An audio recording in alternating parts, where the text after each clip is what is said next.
Eu jamais participaria de uma igreja evangélica que não presta contas de cada centavo do dinheiro que entra e que sai.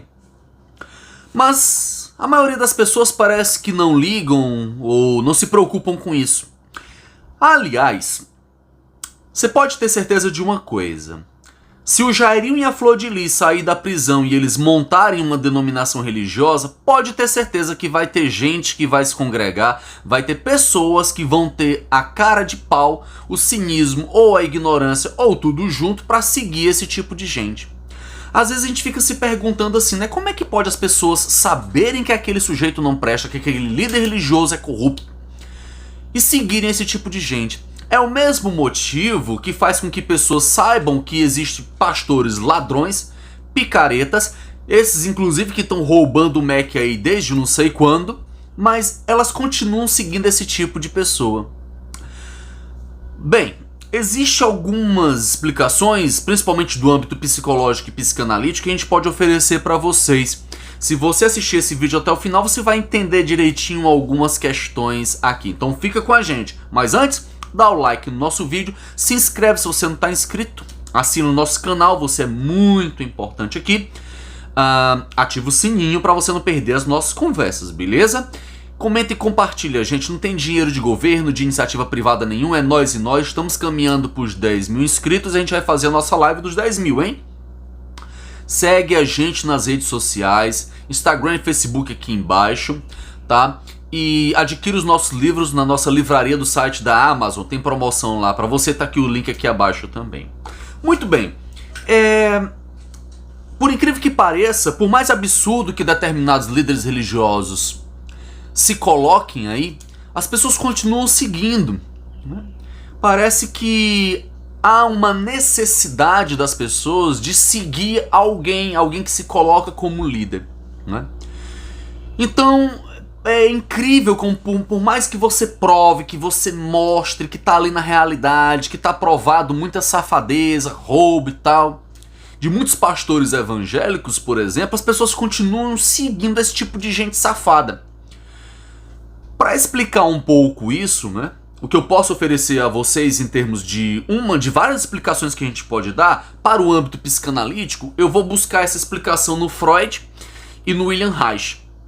Tem alguns livros aqui, que eu já falei deles aqui em alguns vídeos, mas são livros tão densos que dá aqui, nossa, mestrado e doutorado pra gente poder falar disso aqui. Tem o livro O Mal-Estar na Cultura, do Freud, que eu já indiquei aqui. O Futuro de uma Ilusão, O Homem Moisés e a Religião Monoteísta e Totem e Tabu, né?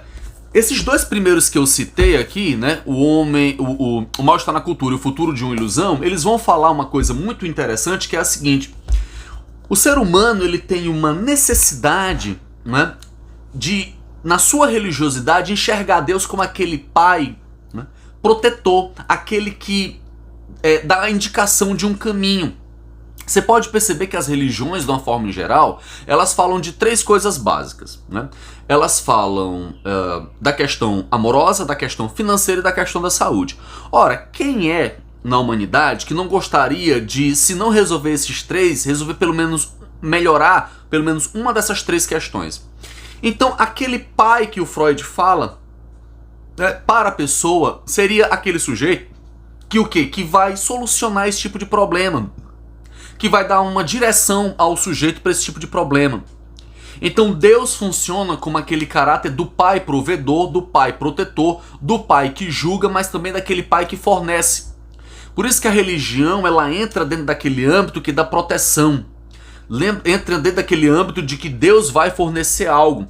Então o sujeito, e quanto mais carente está o sujeito, quanto mais está necessitado o sujeito de qualquer coisa, principalmente de uma dessas três, o cara tá desempregado, o cara tá com problema no casamento, o cara tá com problema financeiro, o cara tá com problema de saúde, ou alguém da família tá com problema de saúde. Então ele enxerga dentro daquele universo, a possibilidade de resolver e de melhorar aquilo ali. E aquele líder religioso, né, ele pode fazer a porcaria que for, mas o sujeito tá tão embebedado da própria ambição, do próprio egoísmo, da própria necessidade, da própria carência dele de resolver algum problema na sua vida, que ele passa a não ligar para determinadas circunstâncias. Não importa se o pastor está roubando o Mac, não importa, né, o que a Flor de Lis fez, ou o que aquele pastor anda fazendo ou deixando de fazer, ou o que ele fala ou deixa de falar. Né? Ele é o caminho, ele é o meio, tá certo, de comunicação com o Pai Supremo para que eu possa resolver o meu problema, a minha situação. Né? Então, diante disso, você precisa também, né, e a religião faz isso muito bem, que é tentar controlar o sujeito por meio não só do controle psicológico, mas também do controle do corpo. Né? E isso William Reich ele fala muito bem aqui em Psicologia das Massas do Fascismo, onde tem uma parte que ele comenta esse papel da religião em sua relação de tentar disciplinar o corpo do sujeito.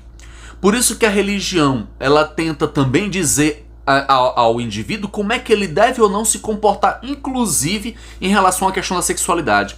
Isso pode, isso não pode, isso é pecado, isso não é, você pode fazer isso, aquilo não.